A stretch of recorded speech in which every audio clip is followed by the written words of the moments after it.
lot of research on aliens and aliens.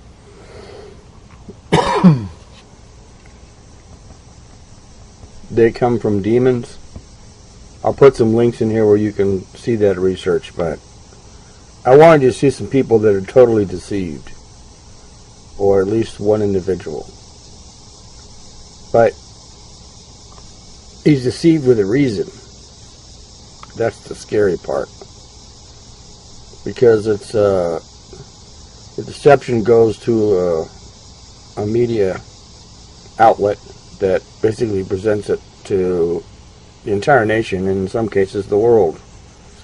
This is it.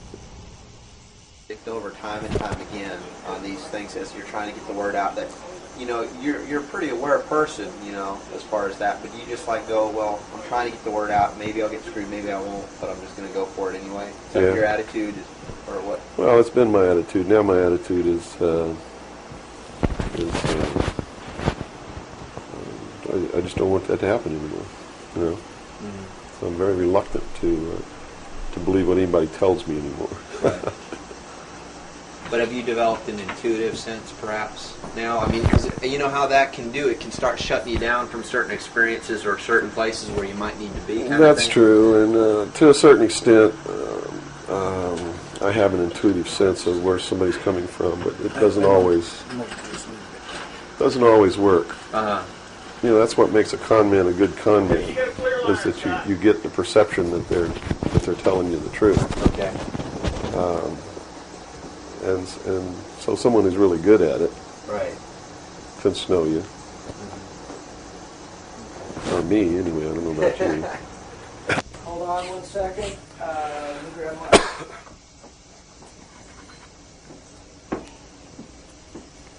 Yeah, you want to wipe your face or anything? No, fine. You got it? Okay. You all right, Robert? Mm-hmm. Robert, you set? Yes, I am. Scott, you're set? Yes. Bill, you ready? Yep.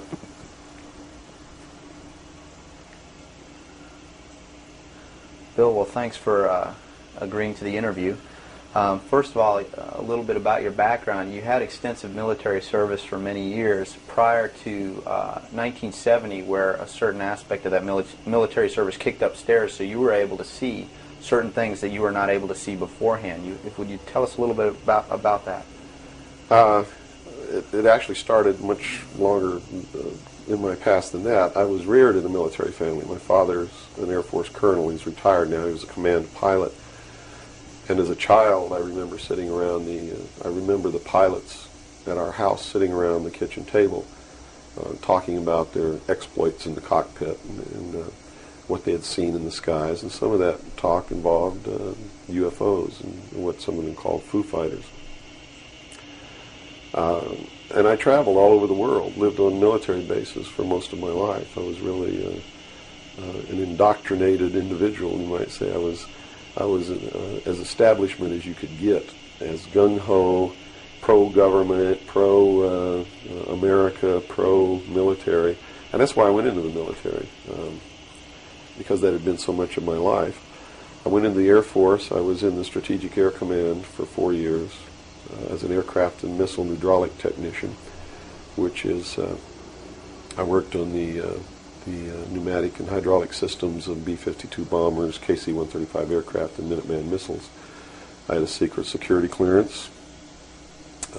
That's where I saw my first atomic bomb. I mean, we worked around on these planes, especially the ones on the alert pad, were always loaded, ready to go drop these bombs at a moment's notice. But while I was in the Air Force, I met sergeants, men who were older than me, and had been in the Air Force for quite a while, told me that they had participated in projects that had recovered crashed extraterrestrial craft, what you call UFOs. And they never told these stories unless they'd had quite a bit to drink. So I never really believed it. I thought, well, these guys are running a scam on me, you know, even though I'd heard about these things when I was a kid. I just still didn't believe in them. They're just so far out in left field, it's not something that you really give any serious thought to until something personal happens, which came later. While I left the Air Force, I went into the Navy. which is really where I wanted to be in the first place. I'd always had this tremendous feeling and connection with the ocean.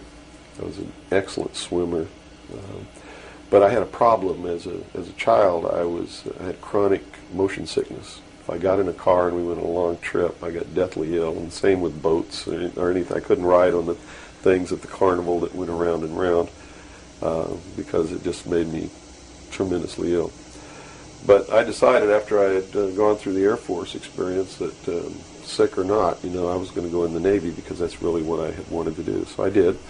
Volunteered for submarine duty and was assigned to the USS Tyru, SS-416, which was a diesel-electric boat, World War II type, that had been reconfigured.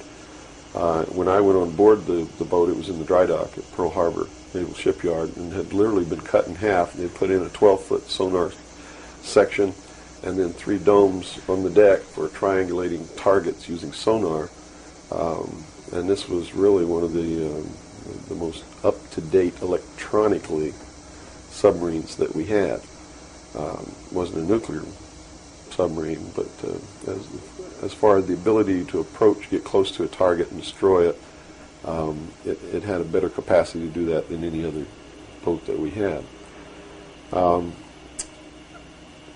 While we were on a transit from the Portland-Seattle area on the surface, I was the port lookout, and I saw the most incredible thing that I think I've ever seen in my life. And it had such a profound effect upon my view of the universe and the world that we live in that I wish everybody could experience this. I saw come up out of the ocean, from beneath the surface of the sea, a huge disc-shaped craft about the size of a Midway-class aircraft carrier, which is tremendous in size.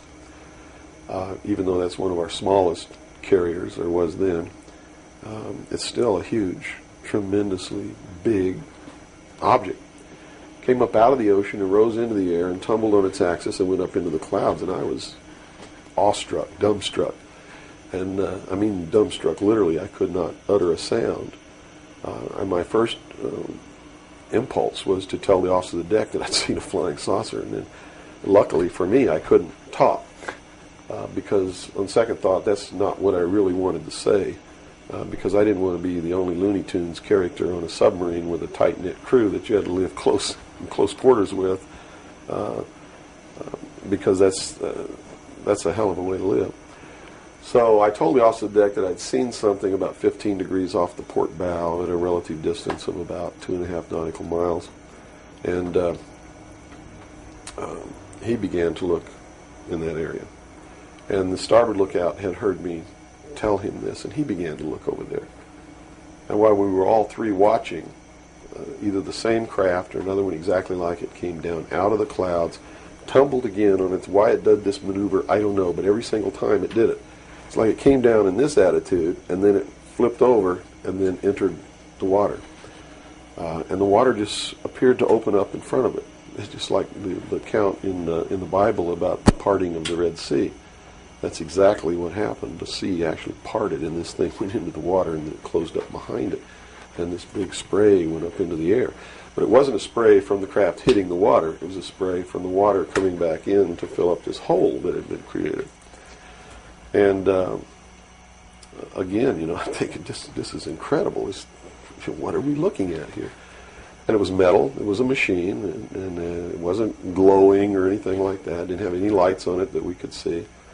But it was obviously metal, and it was obviously a machine. And although I can't tell you that there was anyone inside of it, I believe that there was. And it did something that, as far as I knew, was absolutely impossible. I'd been in the Air Force. I'd worked on the state-of-the-art of our aviation capabilities. And here I was on the deck of a submarine in the conning tower, and I knew what we had to be able to have to go underwater, and I knew that the two were incompatible. Here's something that came from under the water and flew in the air and performed maneuvers, and then came back down and interfaced with the water at tremendous speed and remained intact. which realistically it never touched the water. The water sort of magically opened up in front of it, but something had to interface with that water. Anything that we had that interfaced with the water in that manner would have been disintegrated. It's like hitting a brick wall. So I was looking at a technology that, as far as our laws of physics and what we knew at that time, didn't exist. This was in 1966. Ensign Ball was as shocked as I was. He called the captain to the bridge. He came up with the chief quartermaster, who brought a camera. And we all stood there and watched this occur over and over again for about 10 minutes. And I still, to this day, don't know if it was the same craft or a whole bunch of different craft going in and out of the water. But it seemed like that there was a hell of a lot of traffic on that freeway right there. And we were watching it as we went by. We never changed course. We never lowered or increased our speed. We made no attempt to communicate or signal. We made no attempt to get closer. And eventually, it just stopped. We were told not to discuss it with anyone, not even amongst ourselves, which was incredible. I never had been told anything like that in my life. You can't talk about something. And to be told that we couldn't even talk about it amongst ourselves was even more extraordinary, I thought. But we didn't. We didn't talk about it. When we got to Pearl Harbor, all the time the chief quartermaster was taking pictures of this. So I know photographs were made. What happened to those photographs, I have no idea. But when we reached Pearl Harbor, we were not allowed to go ashore to go on liberty, even though we didn't have the duty.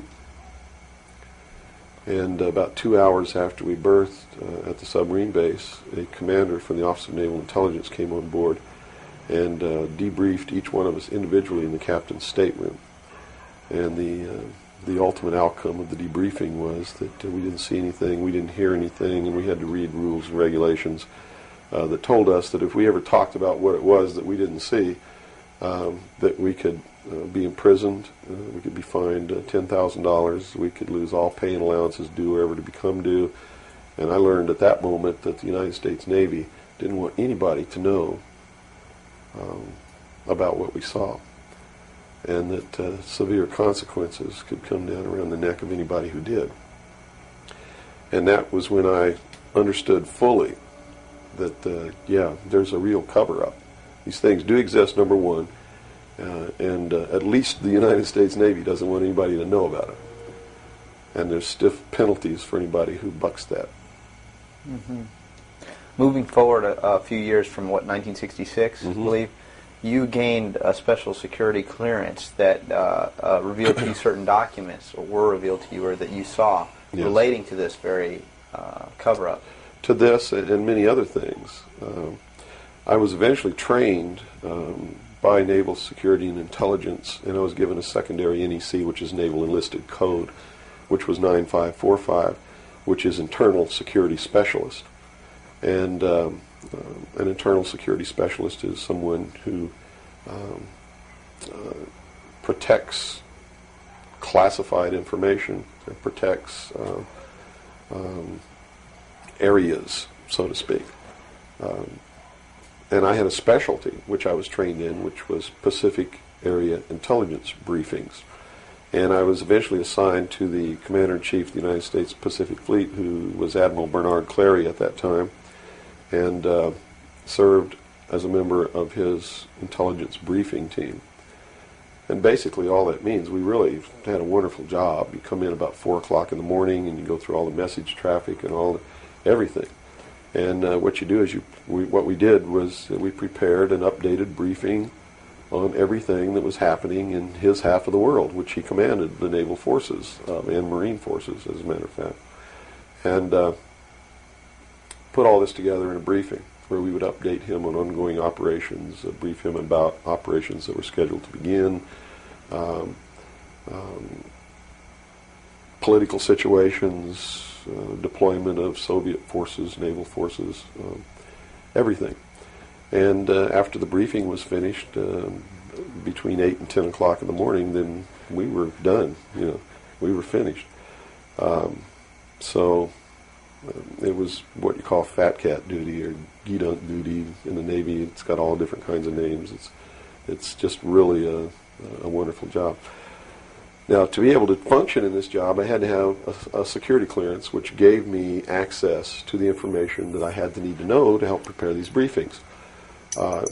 And when I first was assigned to the command, I was attached to the OPSTAT office under Lieutenant Commander Mercado, which was operational status reporting.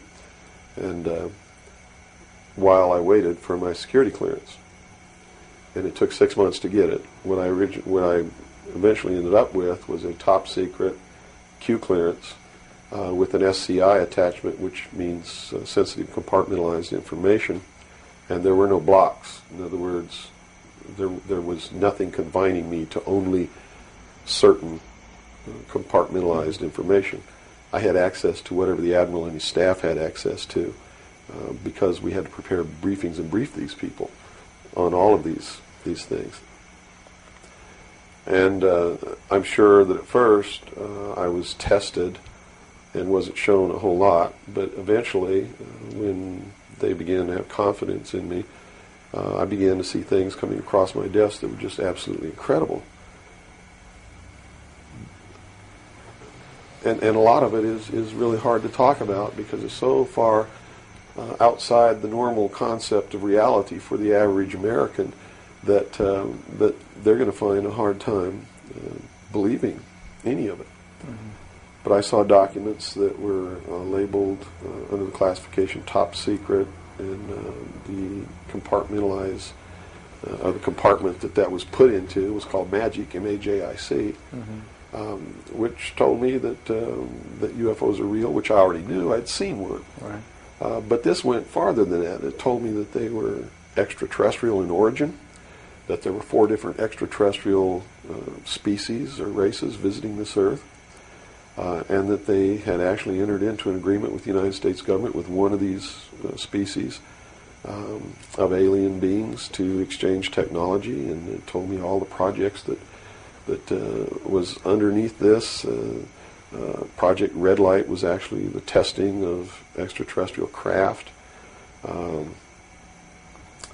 Project Plato was a diplomatic project.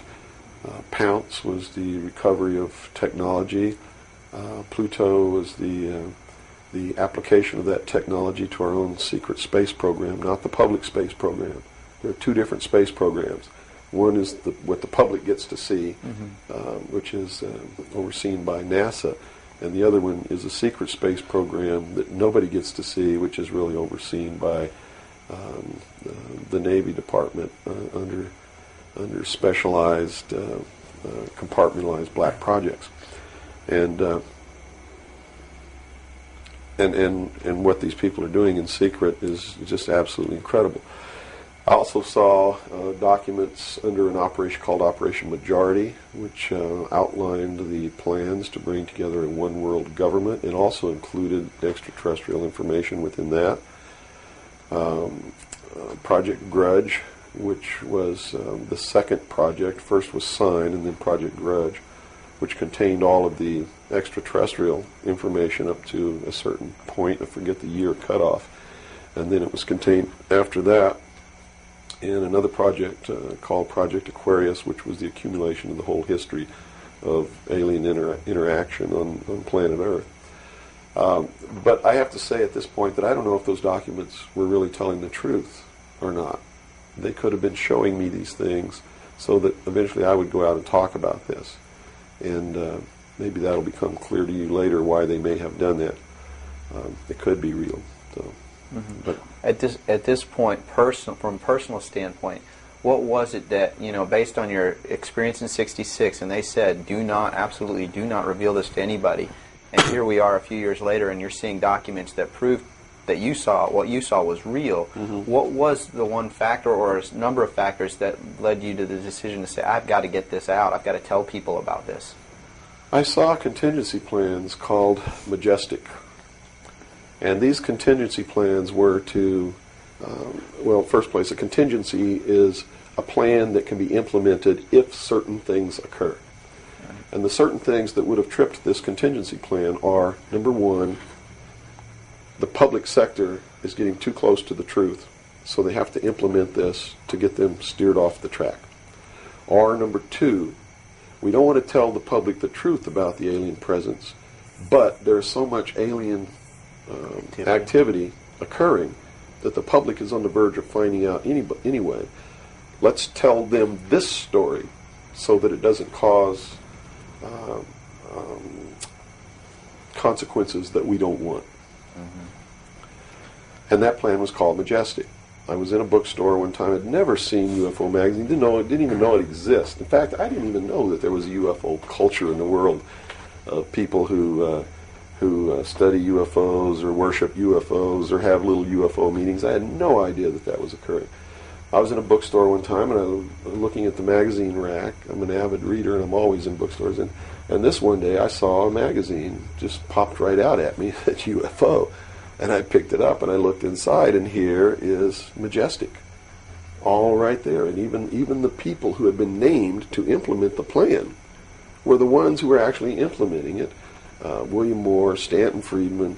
I'd never heard of Jamie Chanderay, but he was named, and they had brought out a supposed genuine document called the Eisenhower Briefing Document, which in reality is a fraudulent document. It's a fake, and it was created to implement the plan Majestic, to either indoctrinate the public on what the government wants the public to perceive as happening, or to steer researchers away from the truth, or both. So this wasn't revealing the plan of Majestic, but it was actually implementing the plan. Implementing the plan against the public. It was a psychological operation against the public. So this is what you saw.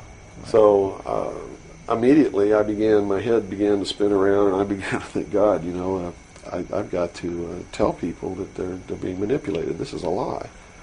And it really, if the public were using their own intellect, they would know that it was a lie. The executive order quoted for this document was 92,000 something. I believe it was 92447, which is 92,447. And it was supposedly written by Truman. But Truman never wrote an executive order higher than 9,000. I mean, even today, there's no executive order with the number 92,000 on it.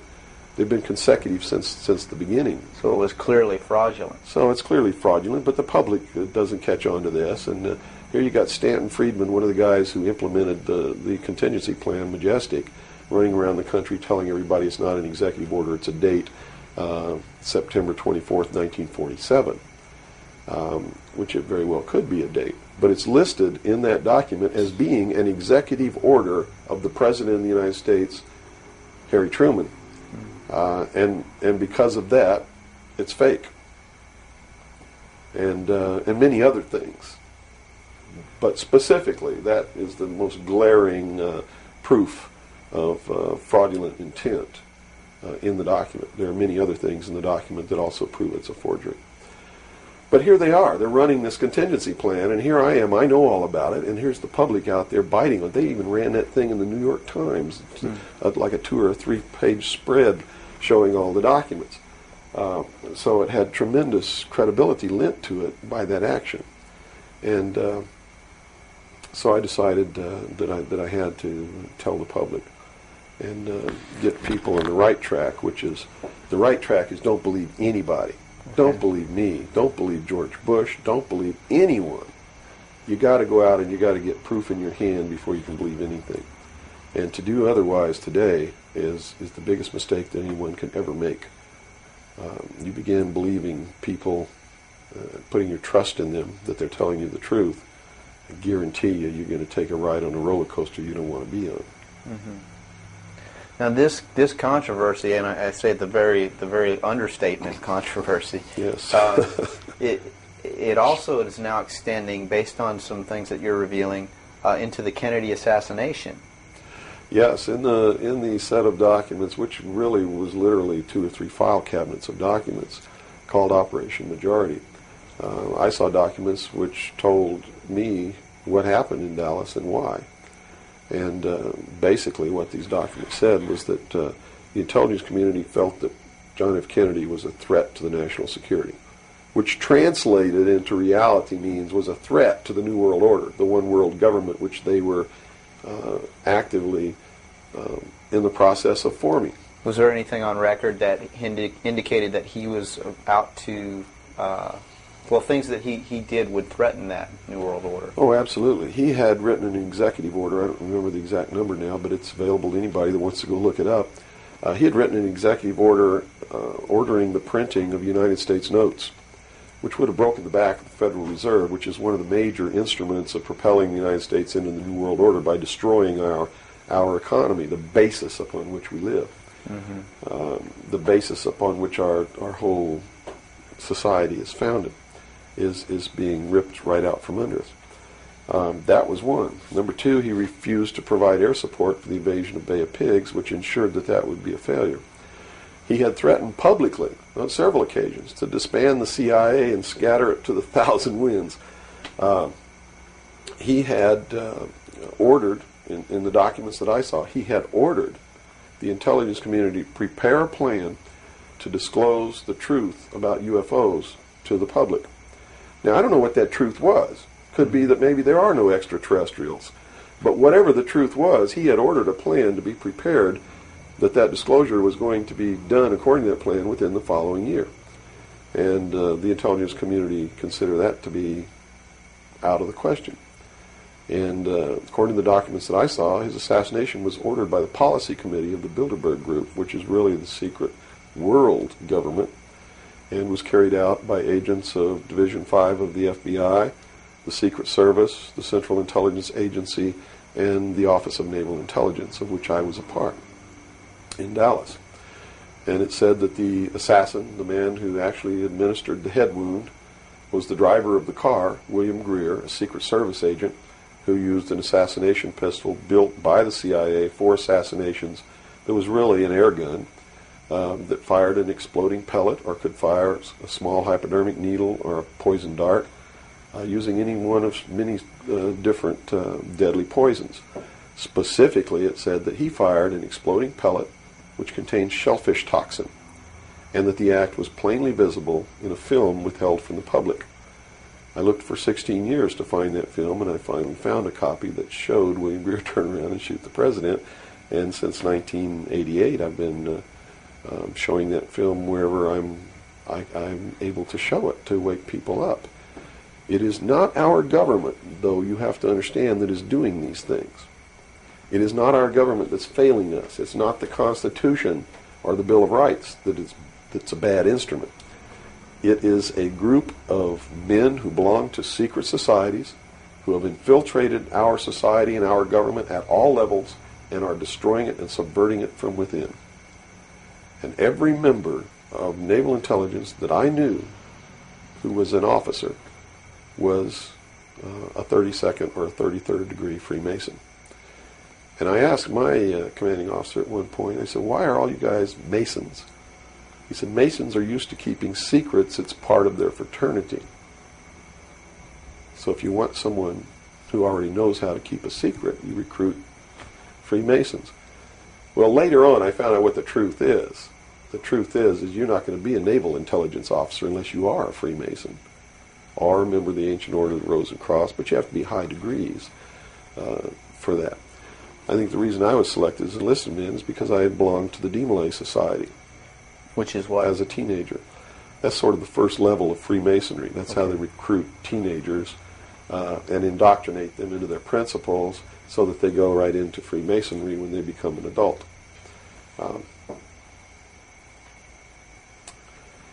So basically that's the story. Yeah. Okay.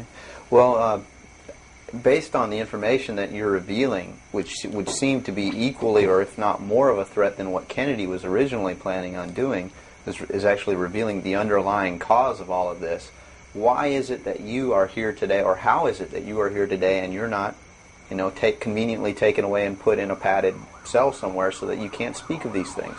Well, I really don't know the true answer to that question, because you would have to ask them to find out why they haven't done anything. But I can tell you this. I began to reveal information in 1976, and I was physically attacked on 2 occasions My skull was caved in. That's what all these scars are here. On the second attack, I lost my leg. They visited me in the hospital. They had no intention of killing me. They were delivering a message to me. Shut up. And that was the message that came through loud and clear. And two men who identified themselves with identification cards who belonged to the Defense Investigative Service, which is really the Defense Intelligence Agency, asked me if I was going to shut up or they were going to have to do it right. And I told them, I said, you don't have to worry about me. I'm going to be a good little boy for the rest of my life, and yeah, I'm going to shut my mouth. And I did for 16 years. Kept silent until I saw this UFO magazine in a bookstore, which indicated that they had implemented the contingency plan called Majestic. But if you want to know what I think the reason is, I believe that there are several. One, they've had a plan that's been in force since the 40s to debunk, ridicule, destroy anybody who ever talks about these subjects. And the public has been thoroughly indoctrinated that if you talk about any of these things that I'm talking about, you're just another nut. So the public, by and large, doesn't pay any attention to it. So in that sense, I'm not a threat. If the president had come on television and said, hey, this is what's going on, then they would have listened and they'd pay attention to it. But people like me, they perceive me as being just another loony bin, fruitcake, nut, which I assure you I'm not. But that's the perception that they've been brainwashed into believing. And so that's what they believe. Number two, I'm so much in front of the public from the very beginning when I began to talk.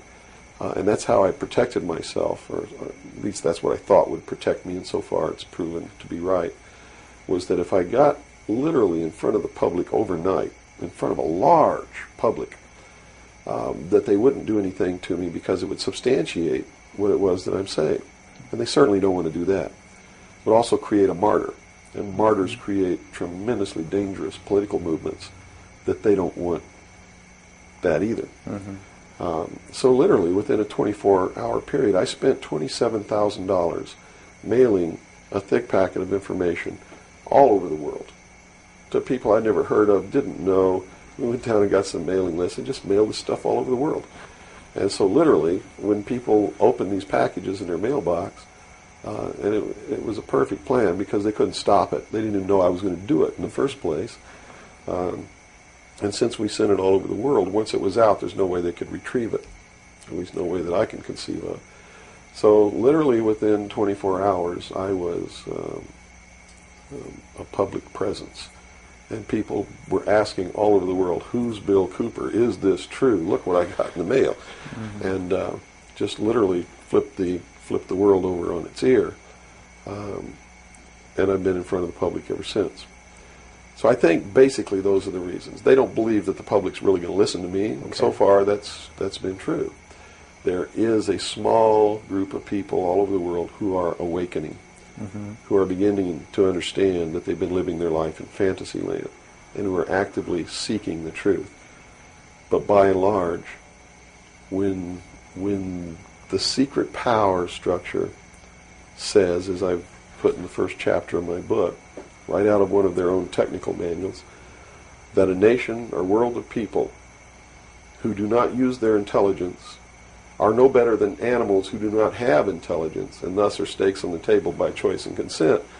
They're absolutely right about the majority of people.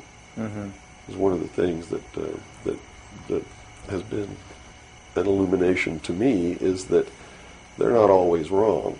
And many of their goals are the right goals, but the method that they're using to reach that goal is the wrong method.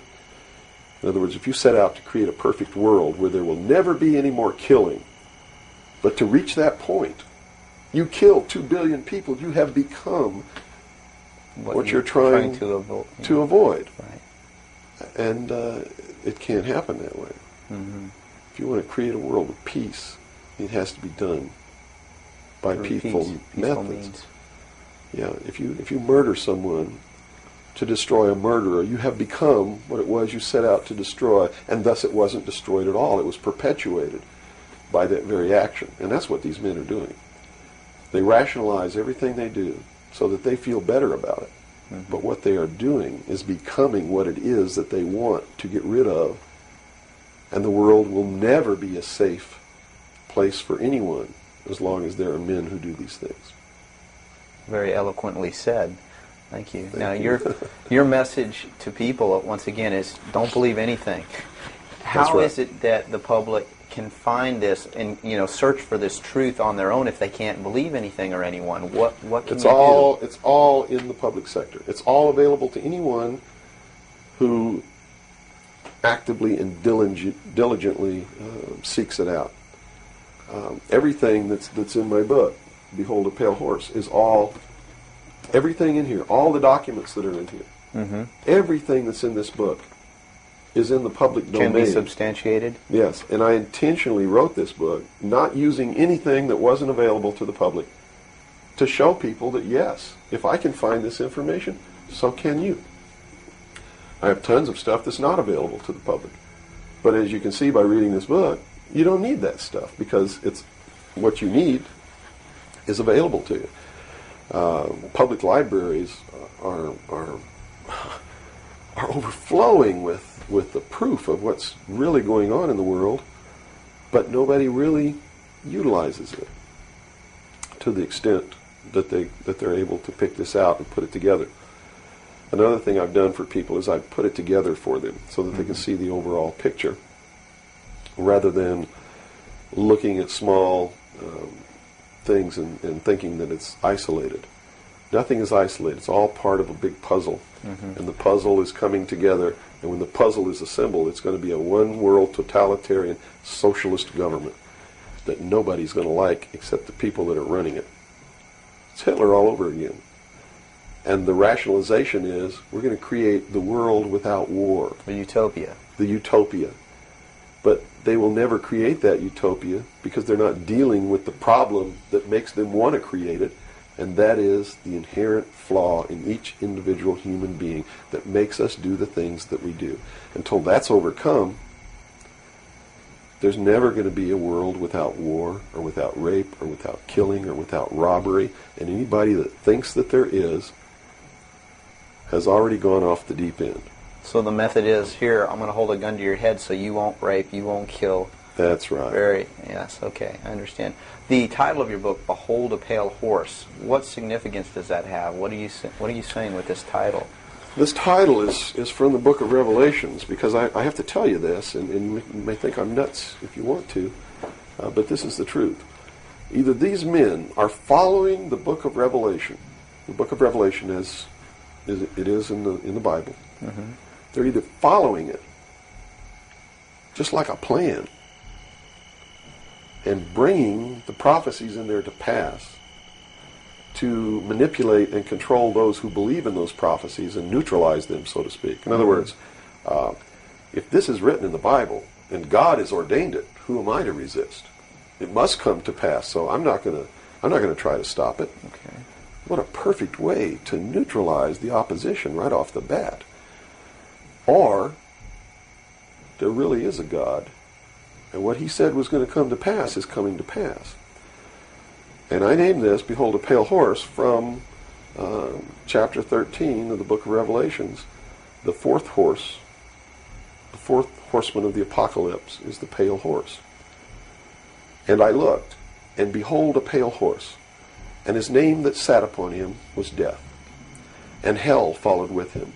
And power was given unto them over the fourth part of the earth, to kill with sword, and with hunger, and with the beasts of the earth. And that is taking place now today. The fourth horseman is riding across the world now. That's what AIDS is all about. That's what all these little brush fire wars all over the world are all about. That's what's happening. That's why cancer cures are suppressed.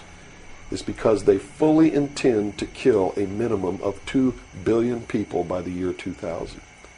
AIDS is an invention of man. It is not a natural disease, and it has been implemented and placed into the population as a population control. And when they did it, they had the cure before they did it. Mm-hmm. And when they've deemed that enough people have died or been killed, they will say, we have a cure for AIDS. And everybody will be called to report to some place to get an inoculation, which is going to do two things. One, it's going to stop AIDS in its tracks, and number two, it's going to implant a device which will be able to be used to track each individual person and maybe even to control those people. And that's what the pet implant program is all about. It's not about finding lost pets. They don't give a damn about pets, and they would never put a satellite in orbit to find a lost pet, but yet there's a satellite up there that they're using to find pets that have been implanted with these devices. They're testing this program on pets that's going to be used in human beings. And in the Los Angeles Times in 1989, they ran an article. It was 10 forecasts for the coming decade, was the title of the article. I have a copy of it in my research center. And number 5, I believe it was number 5, in those 10 forecasts for the coming decade was chemical or electronic implants to control individual behavior on a 24-hour basis, unquote. So it's not hidden at all. It's there for anybody who wants to look. But nobody's looking. Nobody's looking. They believe, and I believe that they're right, that the biggest danger to mankind right now is man himself, population. A study in 1957 told them that by 1990 the world population would double. In 33 years. Can you imagine that?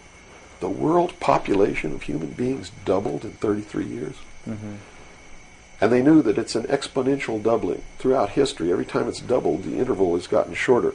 So that was 33 years. The next doubling will take place in approximately 28 years. The next one after that, approximately 24 years. Can you imagine if the world population doubles again in 28 years from 1990? In other words, in the year 2018, the world population doubles. And we're having problems with food supplies and timber and clean water and clean air now. And then after that, it doubles again in another 24 years. That's why they created AIDS. Because they didn't want to have to go around the world and say, you, and you up against the wall, you've got to die today. And shoot them. They did it in a manner to where they could target what they consider to be undesirable populations. And I want to be very clear that I don't agree with them on this. They specifically targeted blacks, Hispanics, and homosexuals for complete eradication. And AIDS is really going through those populations, and it's really doing a number on blacks, Hispanics, and homosexuals. That theory has made news. I've heard that before, and, well, and this it's been isn't a debunked theory. very clear by the public, saying, "Oh, that's ridiculous." But you're saying that that may indeed be the case. It's not ridiculous. I actually saw this in documents, and the project name was Project Naomi. MK Naomi was the name of it. It was a CIA project. The AIDS, whatever causes AIDS, whatever that turns out to be, according to those documents, was developed at Fort Detrick, Maryland, under a CIA project called MK Naomi. It was financed by $10 million for the Department of the Army's biological warfare programs. It was carried out, supervised by the CIA, carried out by scientists who worked for the Special Operations Division of the Department of Defense. And it's doing its job. And would you assume if AIDS doesn't work, there's a contingency plan for that even? Well, I think that they have other things out there working concurrently. One thing I've learned about these men is they don't just do one thing. In case the public discovers what they're doing, or discovers that somebody's doing, whether they know who's really doing it or not, and stops it, what they have running is several concurrently running plans, so that if one or two fail, the other ones are going to take care of the problem. It sounds pretty hopeless. I mean, based on that scenario, is there anything, any uprising or what? Yeah, there is, but it requires that people wake up. It requires that they really learn the truth instead of live their life in fantasy land. You see, because nothing can exist without the consent of the people. Unless they buy it, it's not going to happen. And all of these plans lead to the public's ultimate acceptance of what they're going to do. In fact, they're designed to make the public ask for it. For instance, the burning of the rainforest in Brazil. I know people who are just up in arms. Stop this. We've got to stop the burning of the rainforest. which is exactly what the burning of the rainforest is designed to do. Because Brazil is a sovereign nation, right? How can you tell a sovereign nation to stop burning its own forest? You can't. What they're asking for is control over a sovereign nation by a world governing body who can then send troops, a police force, to make Brazil stop burning the rainforest, and that's why they started the burning of the rainforest in the first place.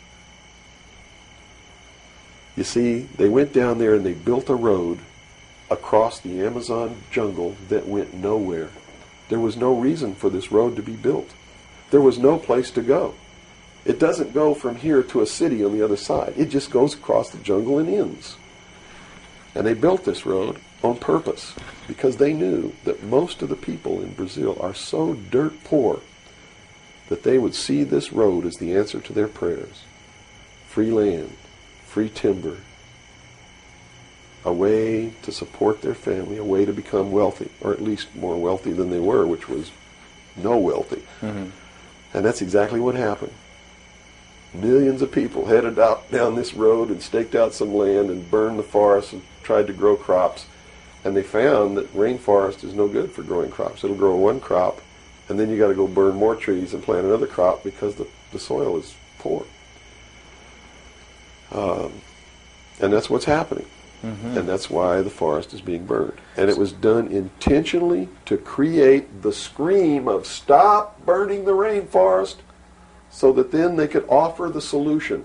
The solution is a world governing body that can then order and enforce that order of Brazil to stop burning the rainforest. The green movement worldwide is now just a manipulation. Yes. Of. Now it's been proposed time and again too that big business is behind things like this, and that would represent a capitalist approach. But what you're saying is we're heading toward a socialist approach based on this scenario. You have to understand the difference between capitalism, socialism, communism, what all of these things really mean. You have to understand that what the difference is between right wing and left wing. People, they use these phrases all the time, and they don't even know what these things mean. And it's just incredible to me to hear a socialist calling someone else a Nazi. Because Nazi means National Socialism.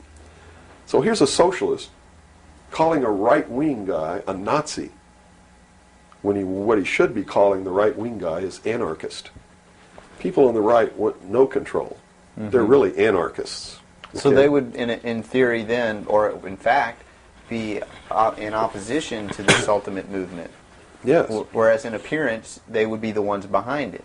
Well, when you have a misunderstanding of what the terms mean, yes. Okay. Right-wing on the far right is total anarchy. They don't want anybody controlling anything that they do, and they believe that people are responsible enough that the world can exist without government. Okay. Or the very minimal government that it would take to. On the far left, on the other hand, they believe that the government should be in total control and should be supply man with all of his needs. Well, creating a whole society that's dependent. Right.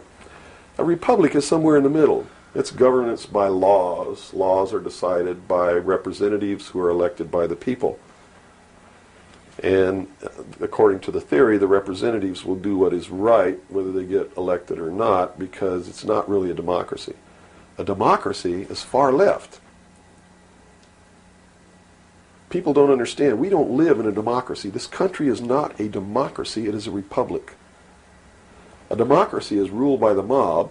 The mob always votes themselves every kind of benefit that they can vote themselves. And whenever you do that, it means large, tremendously overpowering government in control. They vote themselves into dependency. That's it. They vote themselves into a dictatorship is what they do, where they lose all of the benefits that they intended to vote themselves into in the first place. Okay. And democracies are extremely dangerous to minorities, because if the majority of people don't like you, right, they're going to vote that they kill you, and they can, that's it. Democracies are dangerous. Democracies are socialists. Democracies are communism. That's what communism is. The definition of communism is everybody doing according to their talents and receiving according to their need. And it doesn't work. We already know it doesn't work. Men, by his inherent nature, is greedy. So those at the top always end up having everything, and those at the bottom end up having nothing in communism. Socialism is different. Socialism usually ends up in a dictatorship, in a very controlling dictatorial government which even owns the people that it governs, so that those who live in fear of not having are provided for what they need, and in turn they worship this oppressive government. Socialists are children who went out into the world, took a look around and said, I can't handle it, and went home to Daddy. Okay. Daddy, protect me. Daddy, feed me. Daddy, loan me your car. Daddy, tuck me in at night. Socialists are scared little children who are irresponsible, can't stand on their own 2 feet, and need Daddy to take care of them. Okay. Okay? Now we got the... But what happens when you go home to Daddy and Daddy does all these things for you? Tell me. Well, you never leave the home. You've got no reason to. In other words, if you're being provided for in that way. You're being provided for, but what does it mean? Doesn't it mean that you have to do what Daddy tells you to do? True. Doesn't You're mean you under have to his be in rules. when Daddy tells you to be in. Doesn't it mean that you can't drive the car to the next town if Daddy tells you you can't. Doesn't it mean that if Daddy tells you to take out the trash, you better take out the trash? Are you beginning to understand the concept? When you ask for favors from Daddy, you have to give up freedom in return. Right. Okay. So socialism always leads to repression of liberty, freedom, equality. All of those things fly out the window so that you can have free health care, so that you can have a place to live but you don't have to pay the rent, so that you can have food given to you by the state. And that's where we're headed. Right in this country right now, we're almost totally socialist, and now people are screaming for a national health care policy. Right. Health care insurance. Now, the other aspect, once again, I'd like to go into is the anarchy, or the right wing, which we just into that similar... Anarchists believe that they can be responsible, that they won't hurt other people, Okay. that your freedom never ends until it begins to infringe upon someone else's freedom, and that no one should have any control over that there should be no speed limits on the highways. The problem is that, again, just like on the socialist side, you have people over here that are human, and human condition means that ultimately somebody's not going to be responsible, that they're going to drive too fast when they've had too much to drink, and they're going to kill innocent people. The answer is a balance. You know, the law of the universe says this. It's a law of physics, really, and everybody can understand it. For every action, there is an equal but opposite reaction. There can be no good unless there is evil. There can be no man without a woman. You understand the concept? Based on that, the theory of a utopia here on Earth is corrupt right away. Absolutely. It goes against the laws of physics. It goes against the law of the universe that there must be two opposing forces all the time in every instance, because that's what makes the universe work. That's what makes everything work.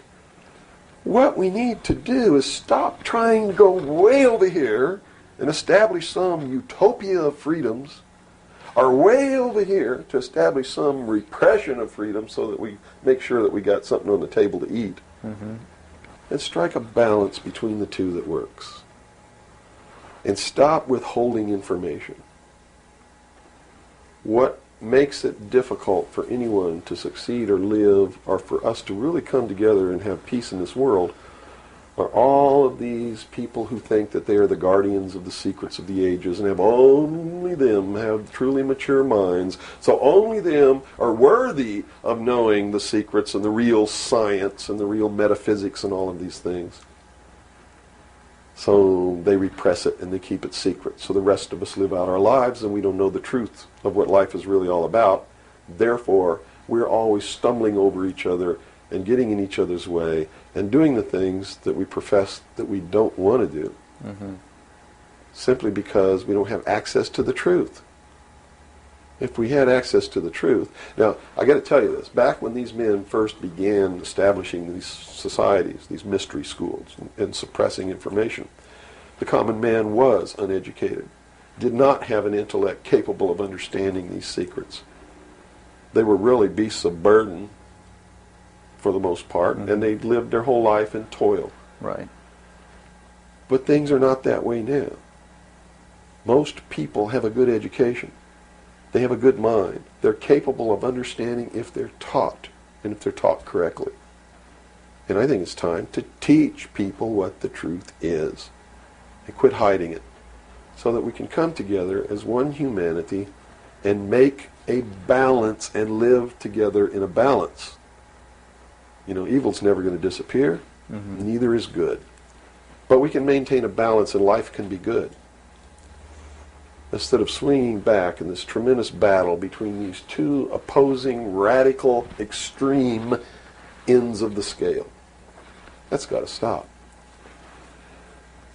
I've never understood why somebody would join together in this band of people and call himself a Democrat and not vote for anybody else if they're not a Democrat.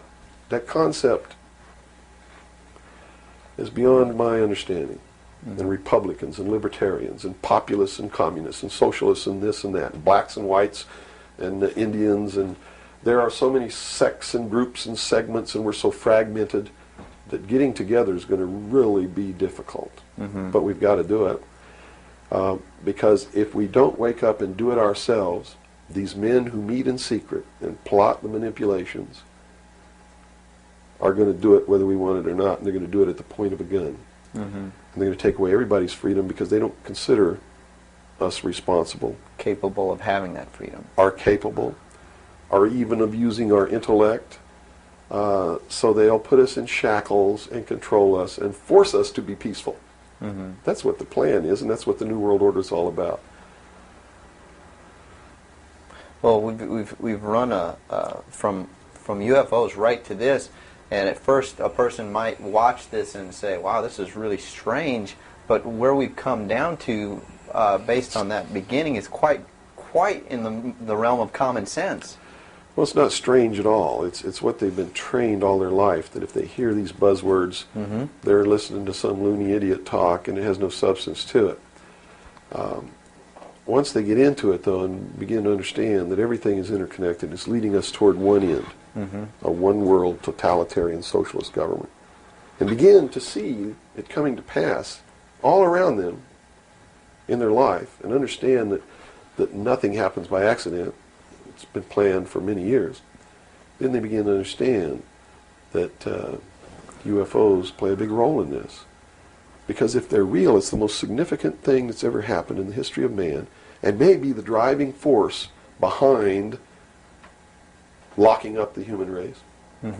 Because how could a UFO land in a place like Macon, Georgia, and somebody who doesn't look like us get out, walk down the street?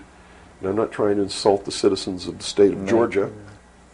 What if they landed in Newark, New Jersey, and got out and walked down the street in a society that kills people because they sit in the wrong seat on a bus? I'd assume now that they'll know about us. Of course they will. They probably already know about you if you've been exposing the truth on your show. Would you assume that our phone lines would be bugged at this point? I don't know. I doubt it.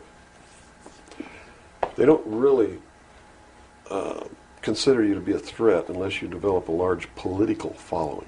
Oh, okay. So, unless you have a large political following, you're not considered to be a threat to them. Not yet. Because they figure that the people are too stupid to listen to you anyway. And generally, they're right. So we're in the process of educating people then. Yeah. It's the best thing. Education is 60 or 70% of the battle. Yeah. Because people automatically begin to do the right things once they learn what the truth is. They're Robert, educated you to it. set?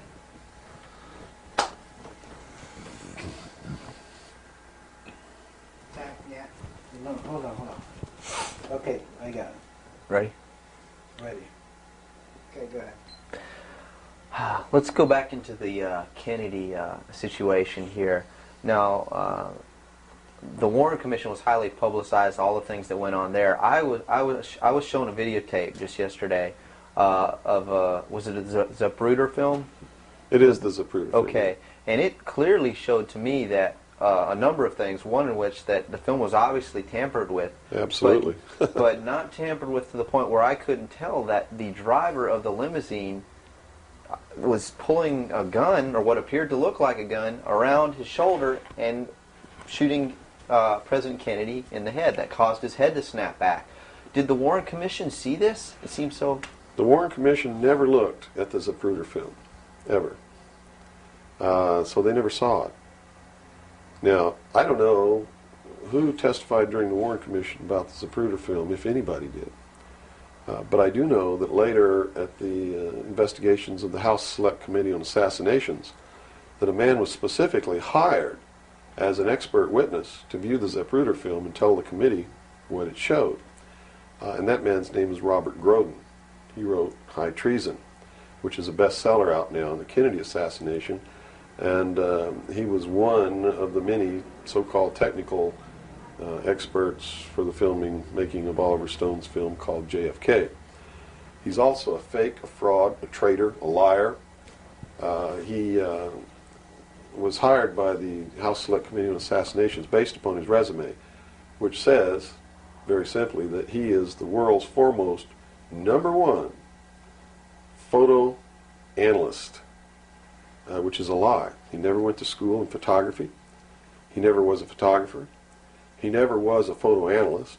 And I got to tell you right now that the world's #1 foremost photo analysts are all come out of the military intelligence community, who are trained to interpret high altitude photography and learn what really is there.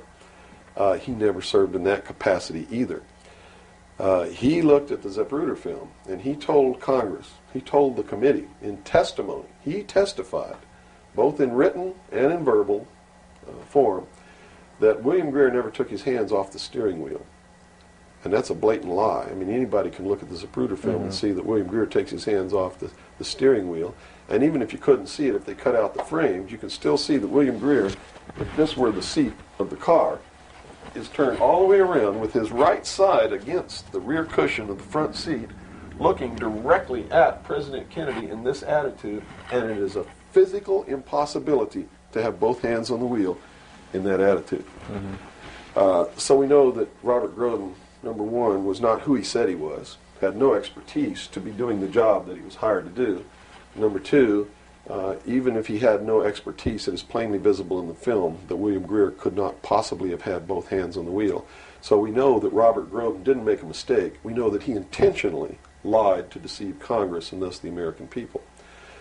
And what's real strange about it is he's been very active in the research community, supposedly exposing the assassination of President Kennedy. But if you look what he does, he is constantly coming up with new theories, supposed new evidence, most of which is fake.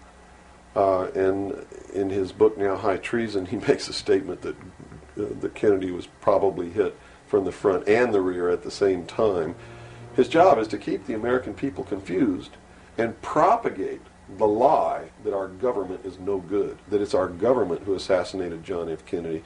And I'm here to tell you, it wasn't our government. It was the secret societies known as the Illuminati, the Knights Templar, the Freemasons, who assassinated John F. Kennedy. And the proof is right there for anybody who wants to see it. William Greer was a Freemason, #1. He was the Secret Service agent who shot Kennedy. #2, in Dealey Plaza, there's an obelisk, a monument commemorating the location of the first Masonic temple in the state of Texas. Dealey Plaza is on the 33rd parallel, which is one of the sacred numbers in Freemasonry. He was assassinated in a manner that assured the greatest flow of blood, which is called blood atonement, which was practiced by Freemasonry in the early days and supposedly is not practiced now. But in reality is the method of choice of execution, trial and execution by Freemasons. The Bilderberg group that orders his execution is the Supreme World Council of Freemasonry and consists of 39 permanent members, which is 3 times 13, which is also the exact number of men who signed the Constitution, 39. You see, our forefathers were also members of this secret group, and this country was founded to bring about the New World Order. And it's all in the Great Seal of the United States, which was, and that, the design of the Great Seal was made law in 1782. It's just absolutely incredible that the American people don't understand that groups of men don't get together and meet in secret and take blood oaths which say that they can be cut open and their heart ripped out of their body and their intestines scattered over the floor if they talk about the secrets. That's not a benevolent fraternity. That's a dangerous group of men. Grown men don't play games like that. They're serious. It's the secret societies who are bringing about the New World Order. They're the ones who killed John F. Kennedy. There's nothing wrong with our Constitution or our Bill of Rights. But Americans are going to be convinced that our government sucks. And that's what all this stuff is all about. So at the beginning, the founders of this country actually did create what was I guess you could say, an above-board, good government basis for a good government. Yes. They gave us every tool to ensure the success. But it was an experiment, you see, because man had always claimed that he could rule himself, but had never been allowed to do that. Even in ancient Rome, they call it a democracy. The man didn't rule himself.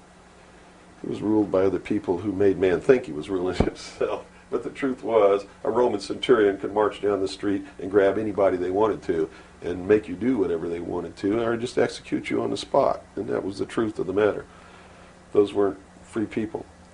In the history of the world, there had never been a people who were truly free or who truly ruled themselves until the United States of America was created as a republic by which we ruled ourselves through elected representatives whom we sent to the State House, either in the States or to Congress, to do it. They also gave us every tool by which we would destroy ourselves if we weren't capable of doing it. The United States and France, the revolution in this country and the revolution in France, were created to bring about governments which would function as the antithesis to the kings and queens of the world and cause them to topple off their thrones. It also gave man a chance to prove once and for all whether he could rule himself or not. And if he could, fine. That would be the New World Order. If he couldn't, they built the tools into the Constitution to allow them to take it away from us. And those tools are the creation of the federal democracy within the boundaries of Washington, D.C., and the right to contract, through which, if we were irresponsible, we would contract to receive rights from that federal democracy and thus, in return, give up our freedom. And that's exactly what's happening. It's exactly what we've done. John F. Kennedy was short-circuiting the New World Order. He had ordered the printing of constitutional money, United States notes, which would have destroyed the Federal Reserve, which is not an agency of the United States government. It's a private corporation owned and operated by the world bankers, controlled by the Illuminati. And its purpose was to destroy the middle class in this country and thus our economy, and throw us at the mercy of the New World Order. And we see this unfolding now. You see it unfolding now. You are seeing, and I predicted this well in advance, you are seeing the destruction of the economy of the United States. And it will continue. It will not get better. It's downhill from here on out. Unless we nationalize the Federal Reserve, lock up the criminals who own it, cancel the debt, which will then bankrupt the Illuminati, which is exactly what we ought to do, print constitutional money, which cannot be usurped, which cannot lead to our destruction, and go back to what we're supposed to do, and quit contracting for benefits. We're escaping from the laws of nature, and there's a terrible consequence for that. Mm-hmm. Terrible consequence. We have to function within the laws of nature. You can't contract for somebody else to keep you alive. You have to be responsible within your life to keep yourself alive. Mm-hmm. And if you can't do it, then you have to die. That's the law of nature. You see. Kennedy also did a lot of other things. I mean, he was a believer in the Bible. These men who are bringing about the New World Order don't believe in the God of the Bible. They believe in the God of light, Lucifer, the angel of light, who was flung down to the earth and became the Lord of the world. That's their God. That's why everything they do goes against what people know to be the right thing to do. They believe that man was held prisoner by a vindictive, cruel God named Jehovah in the Garden of Eden. And that Lucifer, through his agent Satan, set man free from the bonds of ignorance to which he was chained to the Garden of Eden, and thus brought the gift of intellect, wisdom, to man, and thus is the true benevolent God. And man, with his intellect and his wisdom and his knowledge, will create technology which will elevate man to the position of God. And all this is allegorical. Don't take the story literally, you see, because it's all allegorical. They believe that intellect, reason, is the light, is the true God, is what makes man God. And I'm not going to debate the right or wrongness of that, because who the hell knows. But I can tell you that they pervert whatever it is that might be divine about their philosophy by becoming what they profess to destroy. To destroy, yes. And so, in their zeal to bring about the New World Order, they destroyed the political will of the nation when they assassinated John F. Kennedy, which has furthered their goals, because it made a lot of people feel so helpless that, God, if they can kill the president, who am I? You know, what can I do? I'm just one lonely, helpless person. So they quit voting. They abdicated their power. And, of course, through agents like Robert Groden and many others, Oliver Stone, they're being convinced that our government sucks, that our government is the problem, that the Constitution doesn't work, that the Bill of Rights aren't real. We're playing right into their hands, in other words. We're playing right into their hands, because there's nothing wrong with the Constitution or the Bill of Rights or our government. It's the people. You see, it's been infiltrated, and from within, they are eating at the heart of this nation like a cancer, this secret society. They are destroying it. They are subverting it. Our Constitution has not been allowed to work since 1945, and maybe even earlier. And they have been working behind the scenes to bring about a one-world, totalitarian, socialist government with the Communist Manifesto as its platform, through the United Nations, which was created by this nation from an older organization called the League of Nations, which was the original foundation. And at the highest levels of our government, the Constitution's already been scrapped, and they are working under the aegis of the UN Participation Act and the United Nations Charter. Which says what? Which says that there are no rights, there are only what you call privileges.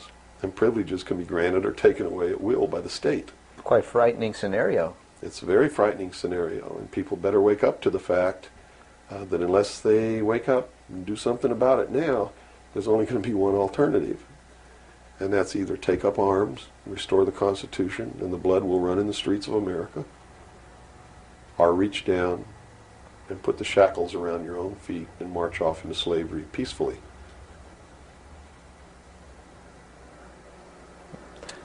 It's not going to be easy the coming years. Wow. Now, historically, this may or may not relate, but at least modern world, contemporary world history does not include the stories of Atlantis and Lemuria that go predate. How does that history, and why was that suppressed, or why is it still being suppressed? How might that affect what we are understanding is going on today, or is it related? Well, I'm not sure if a place called Atlantis or Lemuria ever existed or didn't exist. I don't really know.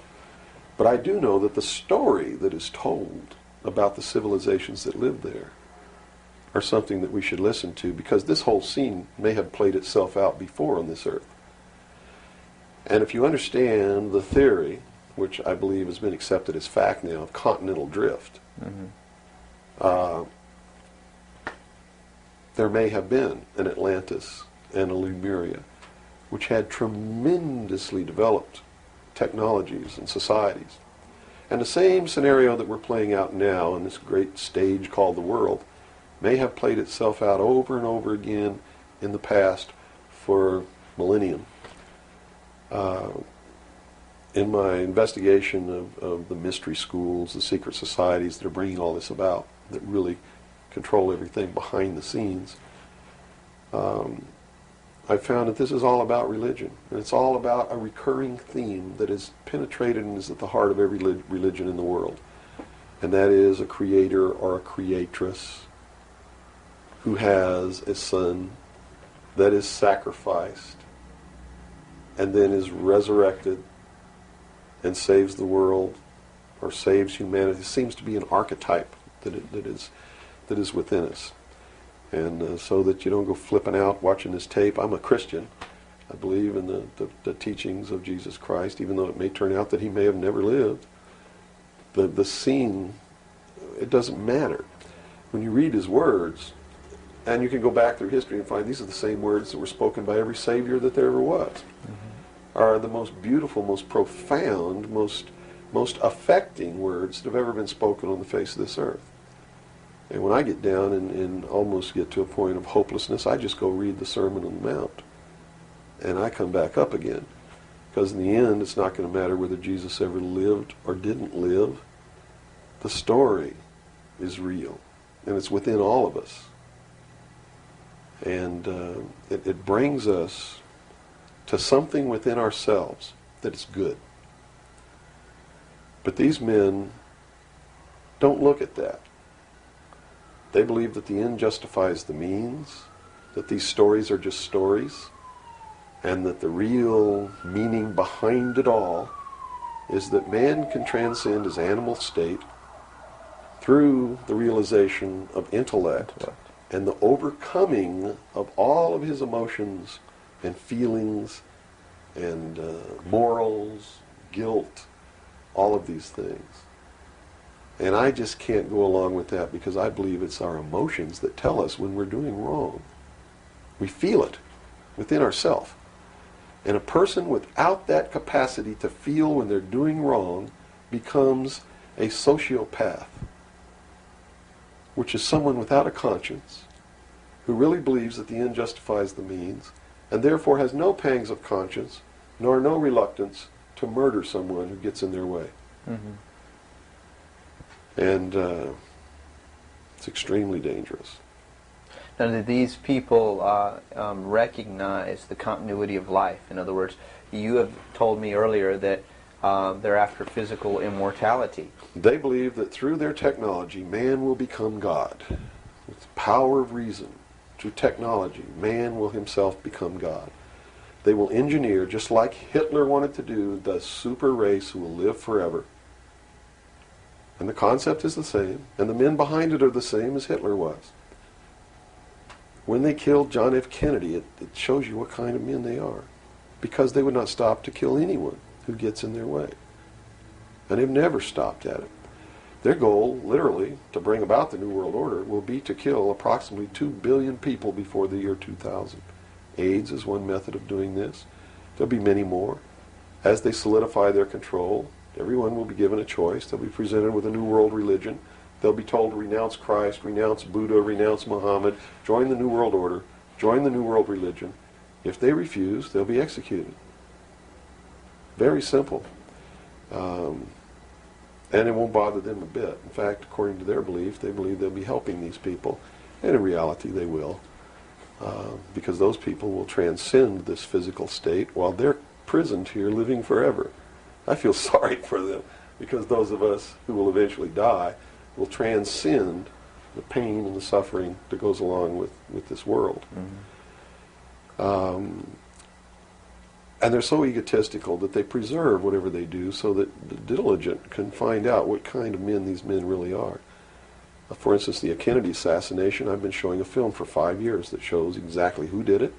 I show you exactly where Oswald is on the film. He wasn't even on the 6th floor. He was standing in the doorway of the book depository building watching the motorcade go by.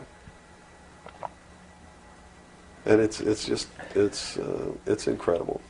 At the same time, you said they would have everybody renounce religion. Yes. Have they as well been using it as a tool for their means? If you're a Christian, Same you'll time? be required to renounce Christ and join the New World religion. Now remember I told you before, that no matter what your religion is or what you think, they are following the scenario in the book of Revelations to a T, right down to the last little bit. If you want to know what's going to happen in the future, if we don't wake up, and through the power of those, see, not one drop of blood ever has to be spilled, and no one has to ever put any chains on their legs or their arms, ever. If people just wake up and exercise what was given to us in our Constitution, the power of the vote, while we still have that power. So you say there is still a possibility for like one individual watching this tape to actually make a difference. You better believe it. How Yes. would that be so? Well, number one, learn what the truth really is. Get away from the fantasy that you've been living. Educate other people, those you know, your family. Once that begins to happen, it spreads. And then if the people decide that they don't want what they have in store for us planned, just through the power of the vote, they can make this country and the world whatever they want it to be. Whatever they want it to be. And there are no limits on that, except to understand that you can never make everything all right, and you can never make everything all bad. Both must exist, and we must maintain a balance. And we must become responsible. If each individual on this earth learned to walk in a divine state of grace, responsible for themselves, their family, their city, their state, their country, and for the world, Into the laws of nature? and to the laws of nature, and actively participate in solving the problems of yourself, your family, your city, your state, your country, and the world, there could never be a group of men meeting behind closed doors in secret that could ever control anybody. But by abdicating responsibility, by not walking in that divine state of grace, makes possible anyone meeting behind closed doors to bring about the world that they want. And the world that they want may not be the world that you want, or that I want, or that these people watching might want. If you don't participate, you can't complain. If you don't help cook the meal, you got no right to bitch about it. You got to sit down and eat what's put on your plate. If you don't like that, then you should have been in the kitchen helping to prepare the meal, helping to plan it, helping to prepare it, helping to serve it. If you want to sit on your butt in the living room while somebody else prepares the meal for you and decides what it's going to be and puts it on the table, it's too late to say that's not what you wanted to eat. It's too late to say it's not cooked the way you wanted it to cook. Well, that's very simple to understand. And That's right. You got to eat it because you have to eat to live. And I think that anybody can understand the meaning behind that little story. Okay, let's take a step back to the Kennedy thing now. So This is cut all back. about the kid. Well, yeah, it is. But just specifically about, once again, I want to bring up the film as well. Another thing that came to my mind when I viewed it is that the two Secret Service men, the driver and the person sitting next to him in the front, regardless of what they claim happened, obviously did not operate in a way that you were trained as a Secret Serviceman to protect the president. Shouldn't they have just driven that car right out of there, and the other guy should have done something to protect or look for who's shooting? You know, it just didn't seem to make any sense. How would the Warren Commission not? They didn't see the film, so I guess They didn't no one see was the brought. film by design, because if they saw the film, they'd have to be responsible for the decision that they made that Lee Harvey Oswald was a lone assassin. Okay. So I think they didn't see the film on purpose because they didn't want to have to be responsible for saying, Making hey, that look, decision. the driver did it, you know. They didn't want to make that decision. And in a letter that Lyndon Johnson wrote to the Warren Commission, he specifically said in the letter, you must quickly identify Lee Harvey Oswald as acting alone with no conspiracy so that America can get back to business. Was Lyndon Johnson acting on behalf of the secret society, or was he Of concerned course. with... He had to know all about it and approve of it because he was going to be the new president. and the new president would be in charge of the investigation. How high see? up a government official do you have to be before you're briefed of this, you know, the total of all the things that are going on, the reality behind them? Well, you have to understand that nobody exists on a high level in government who's opposed to the New World Order. Nobody. Our government has literally been infiltrated, and there's a cancer within our government destroying it, eating it, nibbling away at it, hacking off its limbs. And you said this started in 1945? 1945 was What were the events? when the overt destruction began to occur, when Truman signed the UN Participation Act and the United Nations Treaty. It actually began long before that, when these secret societies began to infiltrate the government and appoint their members to important posts. Infiltration is easy. If one gets in, he can then appoint and hire others to replace people who are not members below him.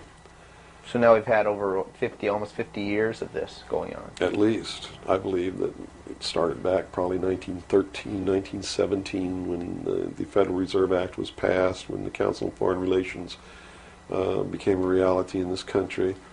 And you can, by diligent research and study, you can see when it happened, where it happened, who did it, and how it was done. It's apparent. When they say there's no conspiracy, I mean, we talk about a conspiracy. It started out as a conspiracy. But when they say today there's no conspiracy, that's not a lie. It's the truth. They're doing it right out in the open, right under our noses, and we're too stupid to know it, to see it. So it's not a conspiracy now today at all. It's right out in the open. They even published their plans. I mean, here Carter appointed Zbigniew Brzezinski as the National Security Advisor, who just wrote a book before he was appointed declaring himself a Marxist. I mean, you read that book, this man believes in Marxism. This man is a socialist. Not only a socialist, he's an international socialist. He's a globalist. His goal, stated in his book, is to destroy the sovereignty of nations and bring about a one-world Marxist government. Now, the Carter administration was one extreme, and then we came into the Reagan administration, yet Nothing changed. Nothing changed. What you're saying is that no matter what the political leanings, they seem to be playing the same game. As long as you're playing their game, it doesn't matter who you vote for, who you put in office. They all belong to the other side. They're in the pockets of the Illuminati. When you quit electing professional politicians, when you quit electing the guy who looks nice on television because he speaks good and he looks like the guy you wanted to marry or something like that, you're playing right into their hands. You know, they made it so impossible for another Abraham Lincoln to get elected to the office of president that it's a wonder that we even have a chance at all. We need to send people to Congress and to government who are going to clean house. Kick all the members of secret societies out of the bureaucracy. Lock them up. Try them for treason. Because they are traitors. So one thing that may help is term limitations. We must have term limitations, and it must be only one term. And forget all this nonsense that anybody goes to Washington and don't know what's happening. They don't know what's happening simply because they haven't taken the time as citizens to understand how our government works before they ever go to Washington. You see, it should be a process that starts in infancy. It works its way up. And everybody should be taking part in the government. Now, if someone came in to office with this kind of knowledge and with this kind of intent to really push these people out, would they not be eliminated immediately? Not if they have the people behind them, because what the people would do in one fell swoop, in one election, would elect people who've never served in government before, kick the incumbents out, send citizens to Washington. And here's the way it has to be done. You know, right now, you don't even pay your congressman. You know who pays your congressman? The federal democracy of the District of Columbia. The federal government pays your congressman, who's supposed to be representing your state and you. The federal government is a foreign country to your state. Why should he represent you? Not only that, but he moves to Washington, D.C. He maintains a residence here, but he doesn't live here. And as long as you reelect him, he continues to live in Washington, D.C. forever if you keep reelecting him. So they lose all touch with what's back here. They're paid by a foreign government, the federal government. They're not paid by the sovereign state of Georgia or by you. They have to be paid by you. And they have to live here. They can't move to Washington, D.C. They go to Washington, D.C. for one term. Okay? One term only. When that term's up, they have to come back. And you don't pay them exorbitant funds. You pay them just enough to live on comfortably while they're there. No fancy giant cocktail parties, none of this crap. And you take care of their family. See, they don't take their family either. That's the other clue. They leave their family here, where they live. You, the people of Georgia, take care of their family and their business or their farm or whatever it is they have while they're gone. Now do you think they have a vested interest in representing you? They sure would under those conditions. Yeah. But under the conditions they go under now, they have no interest whatsoever in taking care of you. Now let's look at the current. They're taking care of themselves. The current crop of presidential candidates. Is there anybody even running that represents something that we're talking about here? No, all of them are New World people. Tsongas, in his book, everything that he's written touts the New World Order. All of it, right for Tsongas' literature. You're going to see New World Order, New World Order, New World Order, New World Order. Clinton, the governor of Georgia, was selected in 1991 by the Bilderberg. Governor of Arkansas was selected in 1991 by the Bilderberg Group in Baden-Baden, Germany, to be the new president of the United States. Remember what happened to Gary Hart? What did he do? He went out on a boat with a woman who wasn't his wife, and he was destroyed. Look at Clinton. What's happened to him? Nothing. The press is on his side. They're helping the guy. You know why? Because he was chosen by the people who own the press to be the next president of the United States. Now, I don't know if he will be or not. That's up to the American people. But if they get their way, he will be. Bush is one of the most heinous criminals that's ever walked on the face of the earth. Bush is the man who's been a CIA agent since his college days. He's a member of the Skull and Bones, the Russell Trust. He was initiated in a casket with a ribbon tied around his genitalia, which symbolizes that he's a priest in the temple of Isis. A pagan, this guy. This man is a member of the mystery schools. Well, he has the outward appearance of a good Christian, church-going Christian, no? They do whatever they have to be approved by the people, but in secret, they're not at all. This is a man who practices pagan religious rituals, magic. Doesn't matter what you think of all these things. I'm just telling you, this is what he does in secret. He is the man who, when he was chief executive officer, when he was president of the offshore division of Zapata Oil, organized and began the first large-scale drug smuggling operations into this country. George Bush is the one responsible for the drugs on the streets. And the war against drugs is not a war against drugs, it's a war against the Bill of Rights. We've already lost the Fourth Amendment in this war. That's true. And we're going to lose everything else. You watch on, it amazes me, people watch on Saturday night, cops, top cops, tough cops, 911. All of these stories that are glorifying the police state, and they're falling right into the manipulation as they watch police with no search warrant, with no court order, break down people's doors, tear out their walls, rip open their mattresses. All in the name of the war on drugs. Pretty sneaky. It's pretty sneaky, all right. You see them stop people in the streets, and the guy's got $400 in his pocket. They don't press any charges. They didn't even have any reasonable suspicion to stop the person and search him. And what do? They take their money, and they don't give it back. And America's watching this. And the stupid idiots, yes, you stupid idiots, you sit there and watch it, not realizing that when you take away that man's freedom, you've also taken away your own. You see, because they can do the same thing to you. Just because you talk a way that they don't like you talking, or because you wear red shoes and they don't like red shoes, they can do the same thing to you. And under the new law, without a court order, without a search warrant, they can break down your door, they can rip open your mattresses, your couches, your walls, they can trash your house. All in the name of the war on drugs. And let's say they don't like the color of your shoes. All they have to do is drop a little pouch of cocaine in your living room, behind your couch, and find it and say, aha, you're a drug dealer. What happens then? Now they can confiscate your house, all your possessions, all your property, all your bank accounts, all your cars, boats, vacation cottages, whatever you have, and they can auction it off within 24 hours without ever even pressing charges against you. Without a court order, without due process, without just compensation. And there's not a damn thing that you can do about it. Not a damn thing. At least right now. At least right now. And the reason you can't do a damn thing about it is because you're the one who brought it about through your stupidity. You're mentally crippled. You're operating from a position of ignorance, apathy, abdication, irresponsibility. And we're losing our country, our freedoms, everything.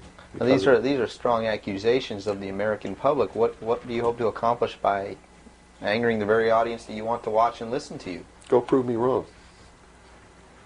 Go make me the idiot. In so doing, you're going to find out what the truth is, and maybe you'll wake your up. And if you do, maybe we can save our country. Because I don't really care at this point whether you get mad at me or not. My country's disappearing. My freedoms are disappearing. My daughter's going to live as a slave in the New World Order if you people don't wake up and help me. So, if I had a 2x4, literally, I would smack you upside the head with it. I don't care if you get mad at me. It's beyond that state. You know, I'm willing to put my life on the line. Why would I care if you get mad at me? Mm-hmm. You know? People say, well, don't you feel threatened? Don't you feel like your life is in danger? Are you kidding? You're the people who sent your sons and daughters to fight an illegal, immoral, unjustified war in the Middle East? And that didn't bother you a bit, that they might have got killed over there, and you're worried that I might get hurt or killed? Right here, really defending my country? Really fighting in defense of the Constitution? Right. You brought up the Persian Gulf War. That's something that's still on a lot of people's minds. Based on what you're saying, what was the reason for that war? They should feel really guilty. They should feel really bad about that. I mean, what about a Saddam Hussein that everyone seems to agree is you know, the evil man here, that we had the right to go in and punish, destroy, or whatever? Well, it's funny that the man who purported to want to destroy Saddam Hussein was the man who really built Saddam Hussein when he was in the Central Intelligence Agency. We have been building up Saddam Hussein's arsenal. His technology comes from us in the Soviet Union. We built him up to create that war. We did it for a purpose, and the purpose was, look at this. If George Bush knew what he was doing, how come he didn't know what he was doing? Here's what he said. We've got to send troops to the Middle East because we can't afford to pay $26 a barrel for oil. That's on tape. Next he comes out and he says, no, it's not about the price of oil. It's because Saddam Hussein's not going to stop at Kuwait. He's going to go into Saudi Arabia, and those are our friends, our buddies. So we got to go defend Saudi Arabia. And then James Baker says in a press conference, nope, it's not about Saudi Arabia. It's not about $26 a barrel for oil. It's about jobs. Folks, we're going to get you a job, and to do it, we're willing to kill your sons and daughters. Yes, sir, we're going to send them off to get killed so that you can have a job. Prosperity. That's what it's all about. Well, what was the actual scenario if we hadn't have gone in? Well, see, that's not the end of it yet. Then George Bush comes out and says, whoa, the White House is flooded for telegrams. They don't want their sons and daughters to get killed for a job. It's not about jobs. It's about naked aggression. Yes, sir, there's a little Hitler over there called Saddam Hussein. Yeah, and we're going to go destroy him because the world doesn't need another Hitler. Never mind Pinochet in Chile, who's another Hitler. Never mind all the other Hitlers in the world. Was that Never mind Tiananmen Square. Well, then, you know, then people would say, well, the American government's not interested in that because money is not in you know, it's the oil here. We're talking about money. No. So you're saying it's not even that. No. They've been planning this war for years. In fact, Arco Press wrote a book about it. The name of the book is Rapid Deployment Forces. It was published in 1985. It names Kuwait as the country. It talks about Operation Bright Star, where they've been practicing the war every year since the early 80s. Sending troops over there, practicing the war. Liberating Kuwait. It's even named in the book. The whole thing was spelled out years ago. what it was all about was to establish the New World Order.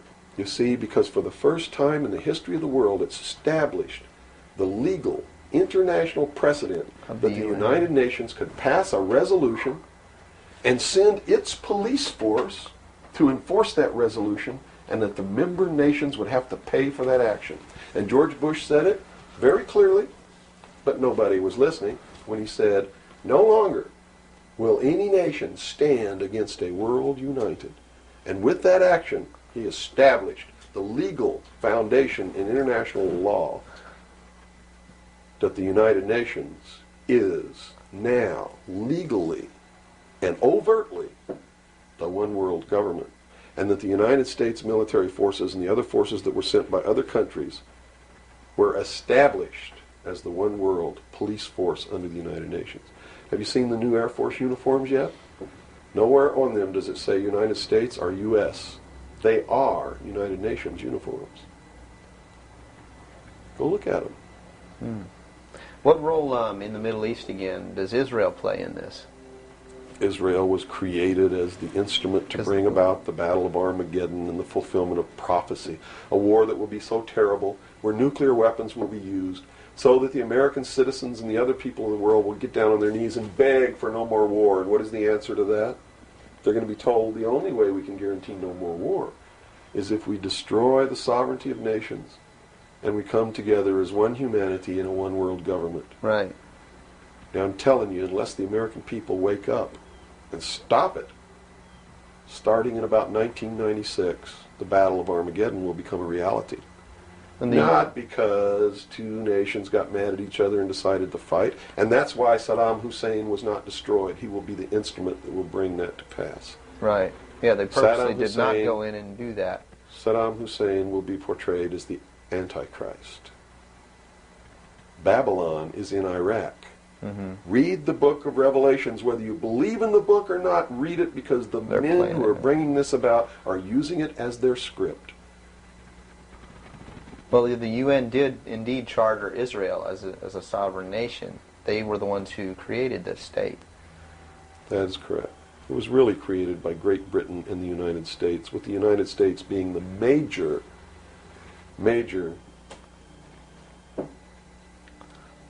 instigant. Okay, and the Jewish people were then being manipulated into believing it was for some other reason. That's correct. They've always been manipulated. And I get people who still come to me all the time and say, Bill, you're all wrong. It's the Jews. The Jews are subverting the world. Man, it's not the Jews. It's not the Catholics. It's not the blacks. It's these men who belong to the ancient mystery schools, who meet in secret and decide the fate of the world. And they belong to all different races and all different nationalities and all different religions to the public point of view. But in secret, it's a different story. How about the European community? Here seems, based on your theory, another group of sovereign nations coming together to form one government. The European community, the EEC, was created by the Central Intelligence Agency, working through a lodge in Italy called the P2 Lodge. Propaganda 2 is the name of it, which is the intelligence arm of the Vatican, and Prince Bernhard, who is the leader of the secret World Council that controls these secret societies around the world, called the Bilderberg Group. And that's the truth of the matter. And well, during its creation, they just threw out Margaret Thatcher. She was really opposing this. Yes, she was, and that's why she got ousted. Okay. So did the Shah of Iran. So did Marcos. Anyone who opposes it gets ousted. That wasn't an overthrow of Marcos by the people in the Philippines. It was organized, instigated, and carried out by agents of the Central Intelligence Agency and the KGB. The overthrow of the Shah of Iran, our intelligence community is trying to tell us they didn't know anything about it. They didn't know what was happening. Bullshit. They organized it. They instigated it. They are the ones who caused it to come to pass. You see, because we didn't have a National Security Agency or a Central Intelligence Agency before the UN Participation Act was signed. And these organizations were created to bring about the one world government, the New World Order.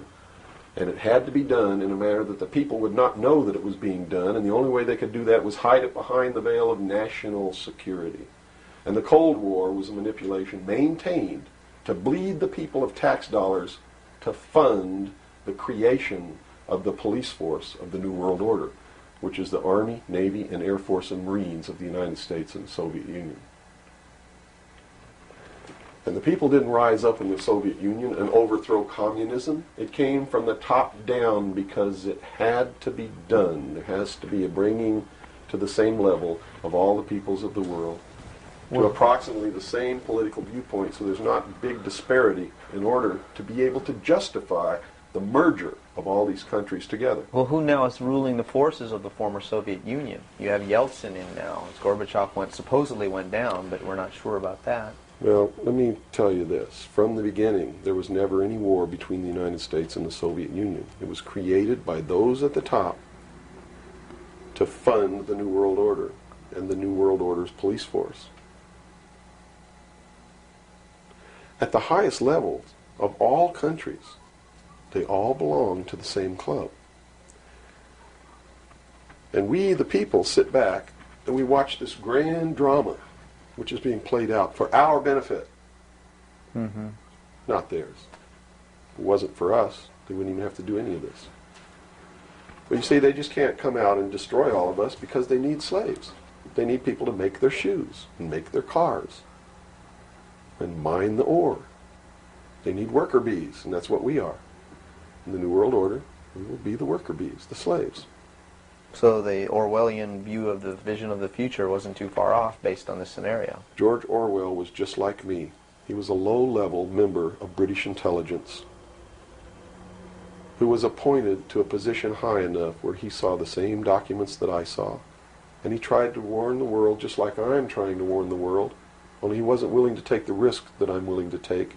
So he wrote it in a book called 1984 and spelled out exactly what's coming as a warning to the people of the world, as a work of fiction. But you notice that that work of fiction really stirred people up because they knew that it wasn't fiction. In their heart of hearts, everyone who's read that book knows that it's coming. It's a possibility. Most people won't recognize it overtly or publicly, because then, if they recognize it, they have to be responsible to do something about it, and that's what every one of you have been resisting all your life, is being responsible to do something about it, to get involved. That's why you'll walk away from a girl being raped on the street by a gang of thugs rather than go and try to help her.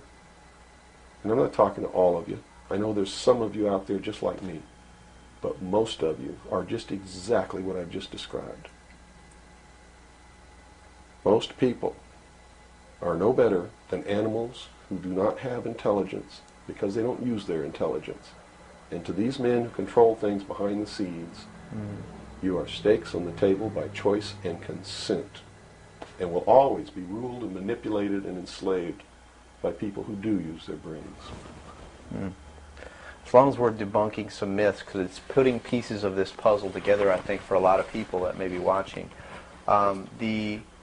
The hostage situation in Iran that got Carter out of office, is this another orchestration? And if so, how does it fit into the October surprise is no myth. There was a deal made. There was a deal made at the highest levels to keep the hostages until after Reagan was elected. Do you really believe that it was an accident, that it was a coincidence, that 30 minutes after Ronald Reagan was sworn in, took his oath of office, the hostages were released? Did they want Carter out? Are you really that naive? I can't believe it. Did they want Carter out? Yes, they wanted Carter out. They wanted Carter out. He wouldn't play by the rules? Or what? I don't know why they wanted him out, but they wanted him out. Carter was ineffective. He did not have the support of all the American people. They need people who can manipulate the American people so that they have their support. My message is to you is don't support anybody unless they're doing what we know to be right. Don't believe them. Don't fall for the manipulations. Double check everything they say. And that means you can't rely on the media as it is today either. Oh, of course not. All the media in this country radio, television, and print, is all owned by 5 corporations. All of these corporations that own the media are owned and controlled, and members of the Council on Foreign Relations sit on their board of directors. Can you name those 5 corporations? Is that Not off the top of my head. Okay. I could try, but I don't want to take a chance on being inaccurate. But you can trace that yourself. okay? Remember, if you go down and you trace the ownership of a station or a newspaper, and you get to a corporation, remember that somebody owns that corporation, and it's usually another corporation. But when you trace the interlocking of all these things, when you get to the top, there's 5. And all journalists know that there's some things you don't write about and you don't talk about because you'll lose your job. And that's where the control is. And that's why they pay anchormen like Dan Rather $2 million a year, because he doesn't question them. He knows that if he goes against them, he's going to lose $2 million a year. Do you think a man that looks pretty and sits in front of a TV camera for the 6 o'clock news is worth $2 million a year? No way. I don't care how long he works, and I don't care what he does. There is no job worth $2 million a year. That's why they pay athletes these fantastic salaries. I was listening to the radio the other day. They just contracted to pay one player on one team $6 million a year. Can you believe this? And why is that? It's the Roman circus. What does the emperor do when the people become restive, and when the people are asking questions, and when the people don't like the policies of the emperor? He sends them to the circus. He creates a circus. He builds a giant coliseum.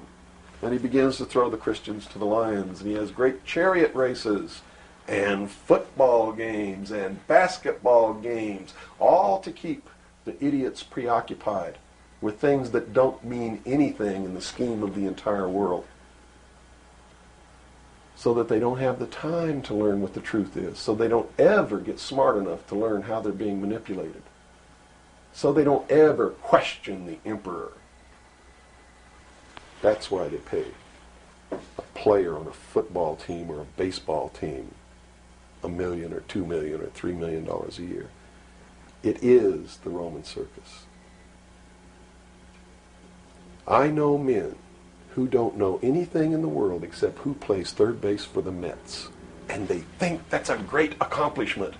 And they meet and pat each other on the back and bond and go have cocktails and talk about what this guy that plays third base for the Mets did in last night's game. It's sad. It's really sad. Is there any room in a kind of society where these manipulations are not taking place for this type of entertainment, or any type of entertainment at all? If people understand that a game is a game, if people understand that nobody, no matter what they do, is worth paying $2 or $3 million a year for, people should be able to get rich if they want to, by the sweat of their individual labor. Okay? By going out and doing something for the world. Not by taking people's minds away from the emperor. It's a game. Football's a game. Football's a game. But let me tell you something. When 150 of the most powerful men and women in the world can meet in secret in Baden-Baden, Germany, and plot the fate of billions, and nobody even cares about it, but 6 football players go to lunch together, and it's in the headlines across the country, you have a reflection of the society in which that exists. And it is a sick society that is doomed to self-destruction. So based on that scenario, there's some truth into what these men are looking at. Absolutely, and that's what makes me so sick, is that I'm trying to wake up a people who on a daily basis are proving the ones that I'm warning them about to be right. Well, so that even though a minority, there are people out there that you recognize are awake to this, if they don't do something about it, they will lose that ability to be free in that way. That's correct. Whether they might think, well, I don't need to worry about it because I know what I know and I'm fine. That's it doesn't right. work that way. There's a connection here to everything. That is correct. That is absolutely correct. A nation of people who are willing to send their sons and daughters that they profess that they love to a foreign country to die, and they use the excuse to themselves that they're sending them off to defend our country, and they know damn well that's a lie, are doomed. It's funny. There's a parable. You said Ben Franklin earlier was even a part of this. Yes. A parable of Ben Franklin. I don't know if you're familiar with it. He paid too much for the whistle. He came up when he was a young boy. Are you familiar with that parable? No, go ahead. When he was a young boy, he was given an allowance, and it was a decent amount of allowance, and he was going to the store to get a toy. He was very excited about that, and along the way he met some boys who had this whistle, and he saw that, and he saw the little boys blowing this whistle, and he thought, wow, the greatest whistle, this is the greatest toy. He really wanted this thing. So without asking, he gave all his money away, to these boys for this whistle, and he went home, and sure enough, he got very bored with it, and he had no more money to buy something that was really, worthwhile to him. Sure. And so from that point on, he had a saying that said, don't pay too much for the whistle. And I think somehow that relates here. He's also the one, when the Constitutional Convention was finished, when they wrote the Constitution and signed it, when it had been signed, he walked out the doors. Someone outside, I forget who it was, I believe it was a reporter for one of the newspapers in the 13 colonies, asked him, he said, "What have you wrought, Ben?" Ben looked at him and he said, "A republic, if you can keep it."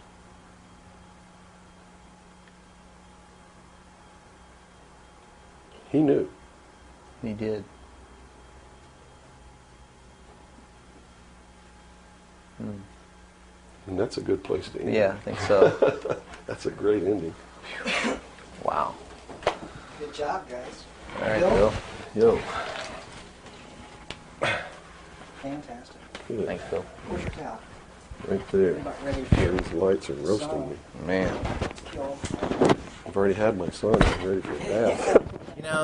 The major media is great at putting out the propaganda because, this meme out there, this idea put out by the mainstream media that we have the people have no choice because, after all, you just can't let them fail.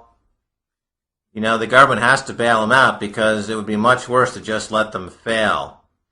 And this is remarkable because the major mainstream media have gotten the American public to buy into policies that guarantee their impoverishment, and it's just a testament to the triumph of mainstream media to push out any dissenting voice or any debate or any kind of public service that you would think would be inherently obligatory for a public airwave to adhere to.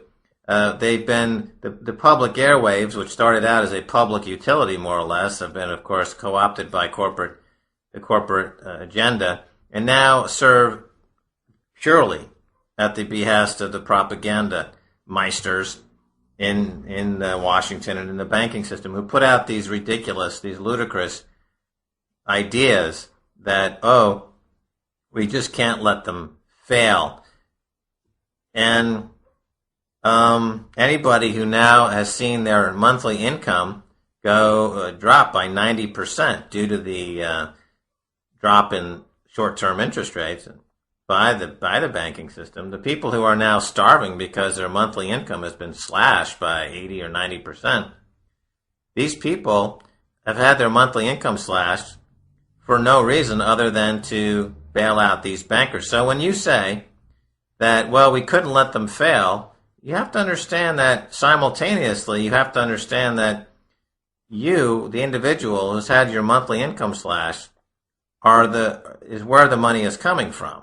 You are subsidizing the Merrill Lynch bonuses and the Wall Street bonuses. And not only have you had your money stolen, but then you turn around and defend the crooks.